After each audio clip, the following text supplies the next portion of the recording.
नमस्कार मित्रों, आज की इस वीडियो में डीएलएड फोर्थ सेमेस्टर के बारे में हम लोग जो लेखन संबंधी समस्याएं बच्चों में आती हैं उनके निराकरण की बात करेंगे। तो डीएलएड फोर्थ सेमेस्टर का ये आरंभिक स्तर पर भाषा और गणित का पेपर है, जिसमें आज हम लोग ये जानेंगे कि लेखन संबंधी समस्याओं का जो निराकरण है या उसका निवारण हो कैसे किया जाए। जो बच्चे लिखने में गलतियां करते हैं, उनमें जो दोष उत्पन्न होते हैं लिखावट में, उनको कैसे दूर किया जाए, इसके बारे में आज हम लोग इस वीडियो के अंतर्गत जानेंगे।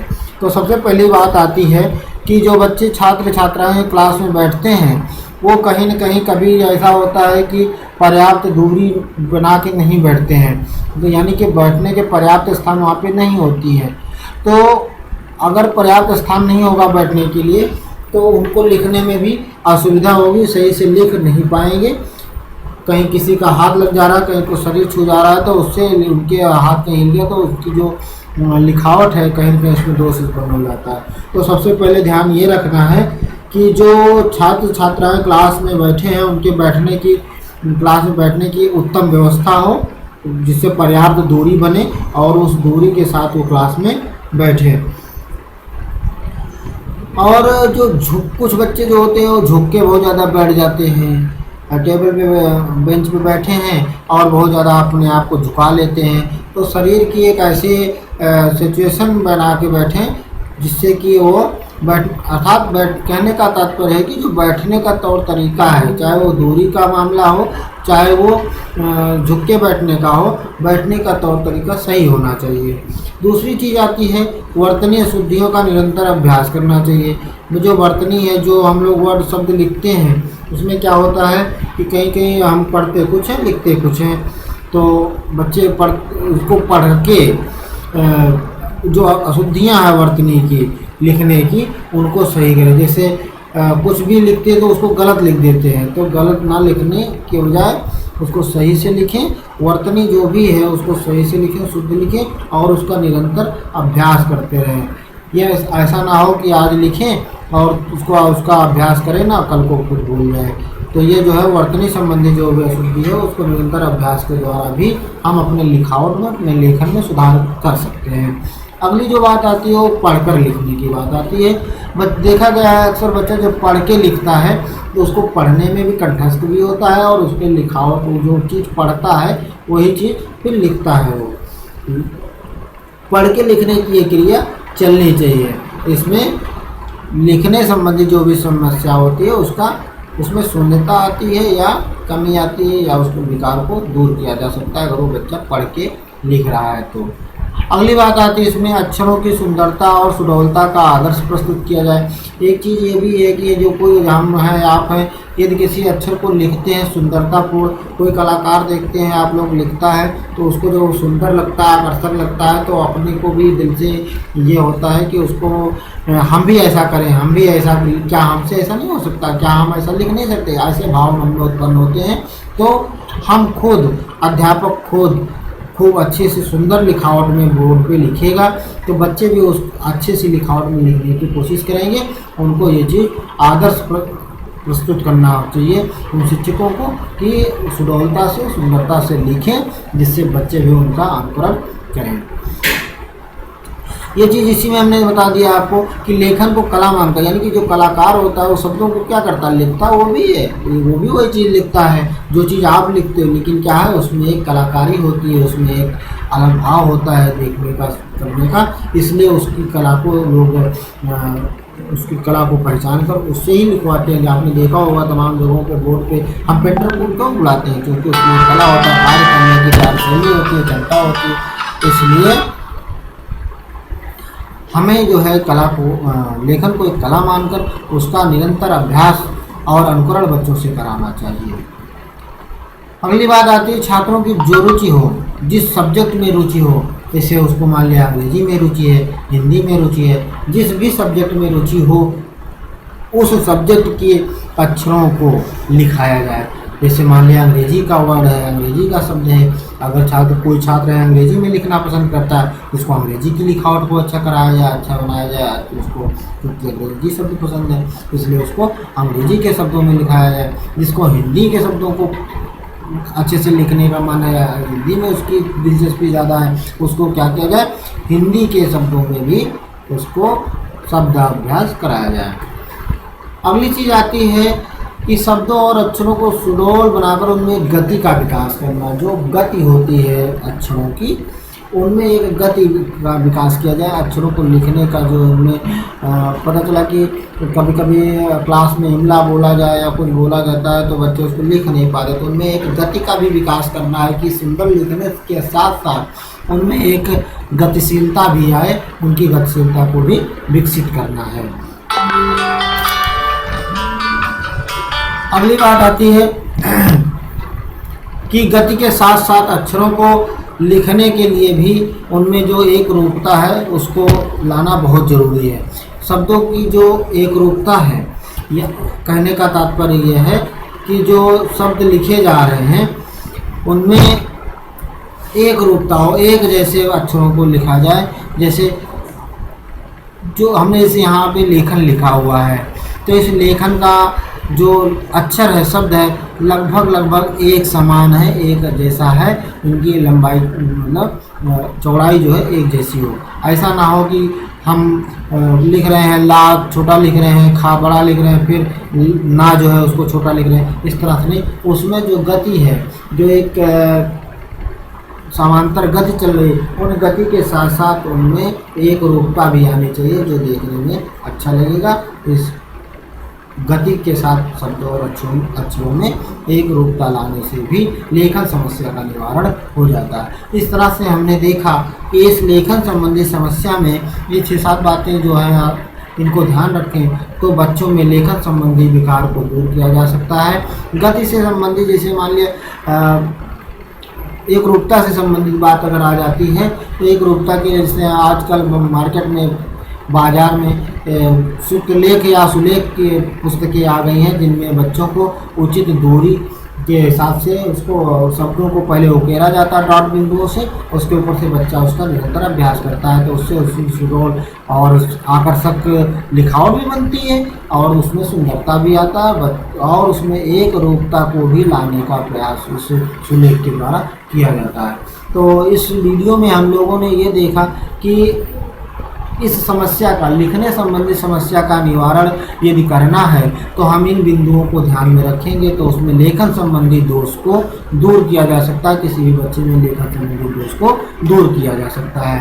अर्थात एक बार फिर से दोहरा लेते हैं इसको, बैठने की पर्याप्त व्यवस्था होनी चाहिए, बैठने का तौर तरीका सही होना चाहिए, वर्तनी संबंधी अशुद्धियों का निरंतर अभ्यास करना चाहिए। यदि बच्चे में वर्तनी संबंधी अशुद्धियाँ हैं तो उसको अशुद्धियों को दूर करके उसको निरंतर अभ्यास करना चाहिए उस बच्चे को, या छात्र अध्यापक को उसका निरंतर अभ्यास कराना चाहिए। तीसरी चीज़ आती है पढ़कर उसको लिखना चाहिए। बोलकर जो कोई चीज़ हम लिखते हैं तो हमको एक तो याद भी होता है और दूसरे हम समझ भी जाते हैं कि यहाँ पर क्या हम गलती कर रहे हैं। अगली चीज़ आती है अक्षरों की सुंदरता और सुडौलता, यानी कि हम जो कोई अध्यापक उसको उसकी सुंदरता और सुडौलता को जब खुद ग्रहण करेगा तो बच्चे उसको अनुकरण करेंगे और उस टीचर को चाहिए कि वो उस बच्चे के लिए एक आदर्श पात्र बने।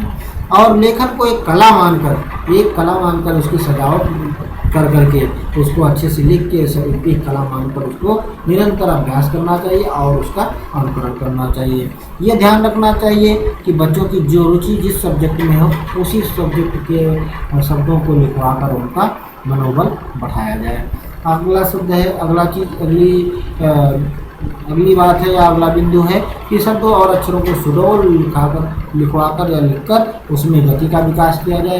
अर्थात बच्चा ऐसा ना हो कि उसको सुंदर लिखने के चक्कर में स्पीड उसकी गति उसकी धीमी हो, हम बोल कहीं रहे हो और छात्र कहीं लिख पा रहा हो। तो इसके लिए लेखन संबंधी समस्याओं के निराकरण में इस गति का भी होना महत्व आवश्यक है। गति के साथ साथ जो अक्षर होते हैं, शब्द होते हैं, उनमें एक रूपता, यानी कि एक अक्षर जो हम जो शब्द लिख रहे हैं, वाक्य लिख रहे हैं, उनमें एक रूपता होनी चाहिए, एक समांतर क्रम होना चाहिए। इस प्रकार से इन बिंदुओं को अपनाकर व्यक्ति, बालक या छात्र अपने लेखन संबंधी समस्याओं का निराकरण कर सकता है।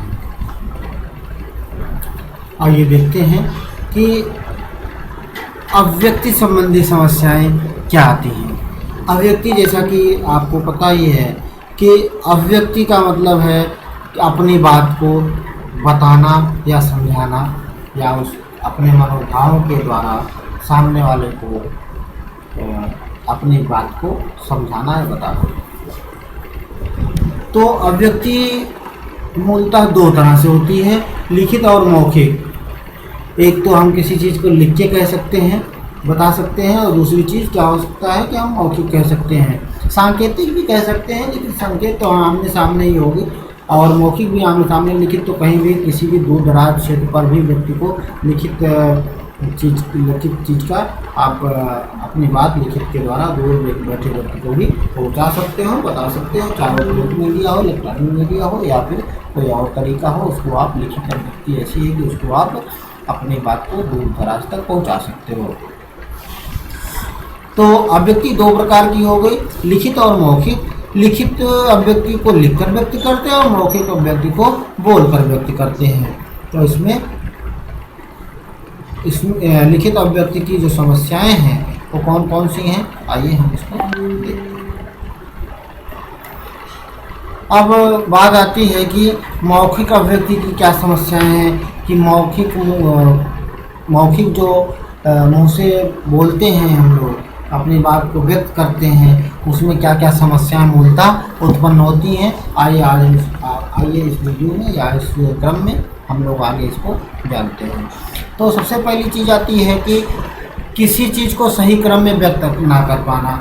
जैसे कि हम अपनी चीज़ को जो भी सामने वाले को समझाना चाहते हैं, बताना चाहते हैं, उसको हम सही क्रम में ना बता पा रहे हैं या ना बता पा रहे। ये है क्या, मौखिक अभिव्यक्ति की एक समस्या है कि उसको सही क्रम में ना बता पाना। दूसरी सबसे बड़ी समस्या है कि बड़ों के सामने या सभा में सही भाषा का उपयोग न कर पाना। हम बड़ों के सामने कभी कभी क्या होता है, छोटे बच्चे क्या कहाँ पे बोलना है उसको ना समझ पाके जो यहाँ पाते हैं उस चीज़ को वहाँ पर बोल देते हैं। तो ये बड़ी समस्या है कि बड़ों के सामने या सभा में हम सही चीज़ को, अपनी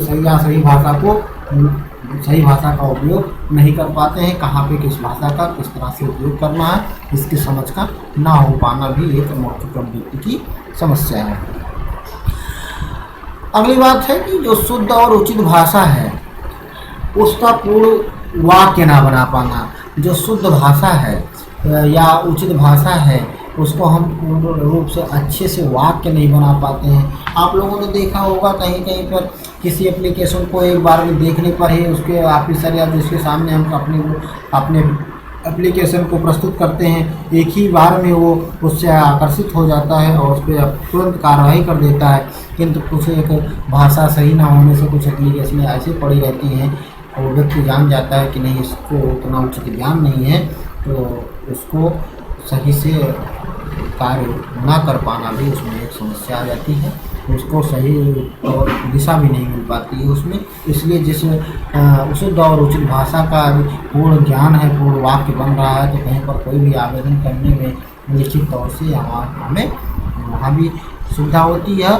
और जहाँ पर मौखिक तौर पर भी हम कोई भाषा का प्रयोग कर रहे हैं तो अगर भाषा अच्छी है, उचित है, शुद्ध है, तो उसका वहाँ पर विशेष प्रभाव पड़ता है किसी भी अधिकारी कर्मचारी के सामने या कहीं पर भी समाज में। और तीसरी और अगली चीज़ होती है कि धारा प्रवाह, अपनी बात को व्यक्त न कर पाना। जब हम मौखिक तौर पे अपनी बात को कह रहे हो, कहीं कहीं पर अटक रहे हो, भटक रहे हो, या जो चीज़ जहाँ पर जिस क्रम में कहना है या धारा प्रवाह उसमें नहीं है, तो वो भी उस मौखिक अभिव्यक्ति में एक बाधा उत्पन्न होती है। यह भी एक मौखिक अभिव्यक्ति की समस्या है। उचित स्वर का अभाव, पता चला कि हम किसी के सामने कुछ भी बात कह रहे हो और ये हम नहीं देख रहे हैं, मान लिया कोई अधिकारी है, उससे उचित स्वर में अगर हम बात नहीं करेंगे तो उसका गलत इफेक्ट पड़ेगा। तो क्या होगा, हमारी बात को जो हमारा फेवर करना था, हमारा पक्ष कर लेना था उसको, वो हमारे विपक्ष में कहने लगेगा। इसलिए उचित स्वर जो है वो भी बहुत आवश्यक है। तो उचित स्वर का भी यदि अभाव है तो यह मौखिक अभिव्यक्ति की एक समस्या है। इन समस्याओं के द्वारा अगर हम अपने इस बात को कहीं पे रखते हैं अगर ये समस्या उनमें कहीं पर भी इस चीज़ का अगर ध्यान नहीं रखा जाता है तो हमारी अभिव्यक्ति जो हम जिस तरीके से उस व्यक्ति से काम लेना चाहते थे या काम करना चाहते थे वो पूरी तरह से हो नहीं पाता है। तो इस प्रकार से मौखिक अभिव्यक्ति में ये समस्याएं उत्पन्न होती हैं। आइए इसको दोहरा लेते हैं। सबसे पहली बात है कि सही क्रम में इसको व्यक्त न कर पाना। दूसरी चीज़ होती है कि बड़ों के सामने सही भाषा का प्रयोग न करना, और बात होती है शुद्ध और उचित भाषा का पूर्ण रूप से वाक्य ना बना पाना, या उसको सही भाषा का प्रयोग ना करके वो अपनी बात को ना कह पाना। और अगली चीज़ होती है धारा प्रवाह का कम होना या धारा प्रवाहिता का कम होना, धारा प्रवाह के द्वारा अपनी बात को व्यक्त ना कर पाना। और सबसे बड़ी और अहम चीज़ होती है कि उचित स्वर का वहाँ पर प्रयोग ना करना, चिल्ला के कहीं बात कर लेना, कहीं पे जहाँ विनम्रता की बात है वहाँ विनम्रता से, जहाँ पे क्रोध की बात है वहाँ क्रोध से। पता चला कि हम हर किसी के सामने ना तो क्रोध कर सकते हैं, ना हर जगह पर अपनी विनम्रता का ही वो कर सकते हैं। इसलिए उचित स्वर का भी प्रयोग करना मौखिक अभिव्यक्ति में सबसे अहम और जरूरी है। ये देखते हैं अभिव्यक्ति में या अभिव्यक्ति के क्या गुण हैं। अभिव्यक्ति का गुण सबसे पहला है अस्पष्टता। अब कोई भी चीज़, कोई भी बात, कोई भी समझाने की, किसी को समझाने का प्रयास यदि हम कर रहे हैं तो उसमें सबसे पहले ज़रूरी है कि हम जो भी अपनी बात है स्पष्ट रूप से कहें, कोई भी उसमें अस्पष्टता का समावेश नहीं होना चाहिए। दूसरी चीज़ है हम अपनी बात को सहजता से या सरलता से उस व्यक्ति के समक्ष प्रस्तुत करें जिससे हमें अपनी बात बतानी है, कहनी है। अहम चीज़ है अवसर, जहाँ पर जिस चीज़ का अवसर हो, जैसी जहाँ पर संभावना हो वहाँ पर वैसे ही अवसर की अनुकूलता के अनुरूप ही वहाँ पर बात करनी चाहिए। ऐसा ना हो कि हम किसी से मदद मांगने गए हों और वहाँ पर जो है वो क्रोध में है व्यक्ति या किसी ऐसी स्थिति में हो कि जो हमारी मदद के बजाय हमको मना कर दे, इस तरह से। इसलिए अवसर की अनुकूलता का भी ध्यान रखना आवश्यक है। और अगली जो चीज़ है वो है प्रभावपूर्णता। हम अपनी बात को, हम अपनी अभिव्यक्ति को इतना अच्छे तरीके से कहें कि वो समाज में या उस व्यक्ति के सामने अब हमारी बात का उस पर प्रभाव पड़े, यानी कि हम अपनी बात को अपनी जो भी अभिव्यक्ति है उसको प्रभावपूर्ण रूप से कह पाएँ, उसका प्रभाव उस पर डाल पाएँ। इसलिए इस चीज़ का भी ध्यान रखना बहुत ज़रूरी है कि हम किस तरह से उस व्यक्ति के ऊपर अपना प्रभाव डाल सकते हैं। तो प्रभावपूर्णता का होना भी आवश्यक है। अगली चीज़ आती है शिष्टता। किसी भी चीज़ को करने के लिए शिष्टता का होना, विनम्रता का होना बहुत ज़रूरी है।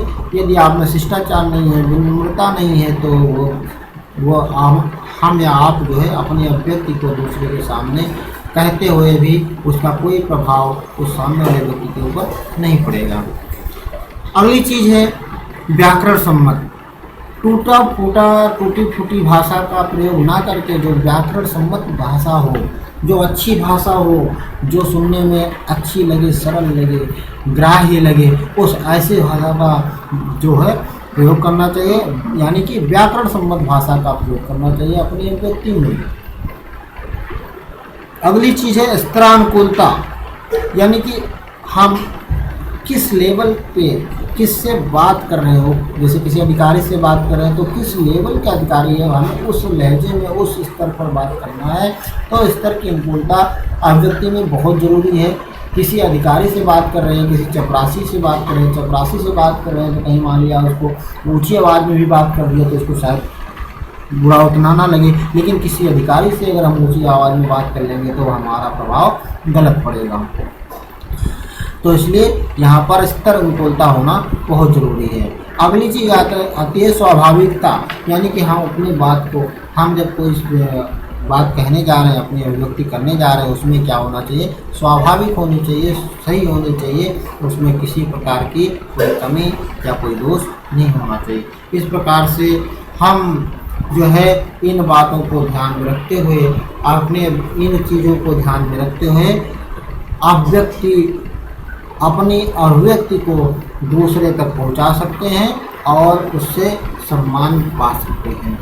अगर इन अभिव्यक्ति में कहीं पर इन बिंदुओं को ध्यान ना रखा गया तो हो सकता है कि समाज में हमें जो सम्मान मिलना है वो सम्मान उतना ना मिल पाए जितना हमें मिलना चाहिए था। तो इसको दोहराते हैं दोबारा से कि अभिव्यक्ति में क्या गुण होने चाहिए। अभिव्यक्ति में सबसे पहली चीज़ होनी चाहिए कि उसमें स्पष्टता हो, दूसरी चीज़ उसमें सरलता हो, उसके बाद अवसर की अनुकूलता हो, फिर उसमें प्रभावपूर्णता हो, शिष्टता हो, व्याकरण का उसमें विशेष महत्व है, व्याकरण सम्मत हो, इस तरह अनुकूलता हो, जहाँ पर भी हम जिस अधिकारी से, कर्मचारी से या जिस व्यक्ति से बात कर रहे हैं उससे किस लहजे में, किस स्तर का है वो उससे उस तरह से बात करनी है जिस तरह से उसका स्तर है, और उसमें अपनी बात में स्वाभाविकता होनी बहुत आवश्यक है। इस प्रकार से हम इन 8 बिंदुओं को ध्यान में रखकर अभिव्यक्ति को प्रस्तुत कर सकते हैं और समाज में अपना प्रभाव डाल सकते हैं और अपनी बात को सहज और सरल रूप से कह के समाज में सम्मान के पात्र बन सकते हैं।